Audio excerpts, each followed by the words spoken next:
Bonjour et bienvenue sur Isobourse. Vendredi 1er avril 2022, l'indice CAC 40 a terminé la semaine sur une hausse hebdomadaire de 2% à 6684 points, en repli de 6,55% depuis le début d'année 2022. Alors qu'elle avait mal démarré le mois de mars 2022 en raison de la guerre en Ukraine, la bourse de Paris a achevé le mois à l'équilibre, notamment son principal indice, le CAC 40. Sur une note plus positive, les petites et moyennes valeurs françaises se sont démarquées en mars 2022 avec une hausse de plus de 2% pour l'indice CAC Mid Small. Toutefois, la bonne tenue du CAC 40 sur cette dernière semaine de mars 2022 n'a pas permis à l'indice d'éviter le croisement baissier des courbes de pression Isobourse 5 et 20 mois. Encore une fois, je rappelle que quand la courbe de pression Isobourse 5 mois évolue au-dessous de la courbe 20 mois, nous savons que nous évoluons dans une phase de marché complexe à moyen terme, mais nous ne connaissons ni l'amplitude ni la durée de l'instabilité. Toutefois, en analysant le consensus à moyen terme des principaux indices de la Bourse de Paris, nous constatons que les petites et moyennes valeurs françaises sortent du lot car le signal de vente n'a pas été confirmé sur les indices CAC Mid 60 et CAC Mid Small. Nous observons même que le mois d'avril 2022 débute sur des signaux de renforcement sur ces deux indices. Mais encore une fois, nous ne sommes qu'au tout début du mois d'avril 2022, et je rappelle qu'un signal mensuel se construit du premier jour jusqu'au dernier jour du mois, et n'est validé que le dernier jour du mois. En analysant le graphique mensuel de l'indice CAC Mid Small, donc le baromètre des petites et moyennes valeurs françaises, nous voyons clairement que les courbes de pression Isobourse 5 et 20 mois ne se sont pas croisées à la baisse et qu'elles semblent amorcer un rebond.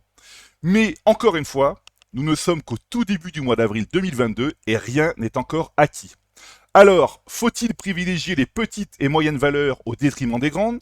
Dans tous les cas, il faut rester extrêmement sélectif dans cette configuration de marché en conservant les actions dont la tendance moyen terme est toujours haussière et surtout en restant bien à l'écart des autres.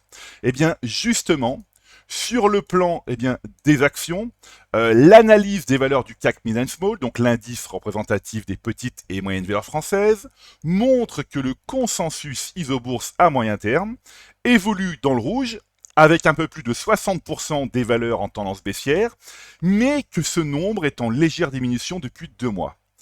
En choisissant ici le filtre conservé, nous pouvons sélectionner les valeurs qui restent bien orientées à moyen terme, comme par exemple le spécialiste du travail temporaire Synergie.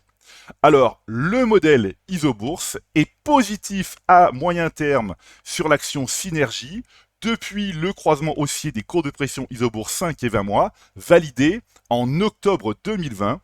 Le titre Synergie progresse de 50% depuis le signal Isobourse. Un autre exemple ici avec Jacquet Metal, donc le distributeur d'acier spéciaux Jacquet Metal, le modèle Isobourse est positif à moyen terme sur l'action Jacquet Metal. Depuis le croisement haussier des courbes de pression Isobourse 5 et 20 mois validé en décembre 2020, le titre Jacquet Metal progresse de 44% depuis le signal Isobourse.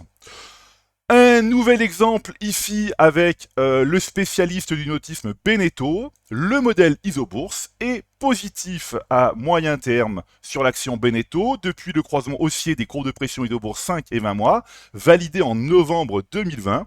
Le titre Beneteau progresse de 64% depuis le signal Isobourse. On continue ici avec l'action séché environnement, donc le spécialiste du recyclage. Un croisement haussier des courbes de pression Isobourse 5 et 20 mois validé en novembre 2020, 96% depuis le signal Isobourse. Voilà, donc maintenant, à l'inverse, en choisissant ici le filtre rester à l'écart, nous pouvons sélectionner les valeurs qui demeurent mal orientées à moyen terme et qui, par conséquent, restent dangereuses. Voilà, écoutez, c'est maintenant à vous de faire le point de vos valeurs en portefeuille avec Isobourse. Je vous donne rendez-vous pour ma prochaine chronique et d'ici là, restez avec nous sur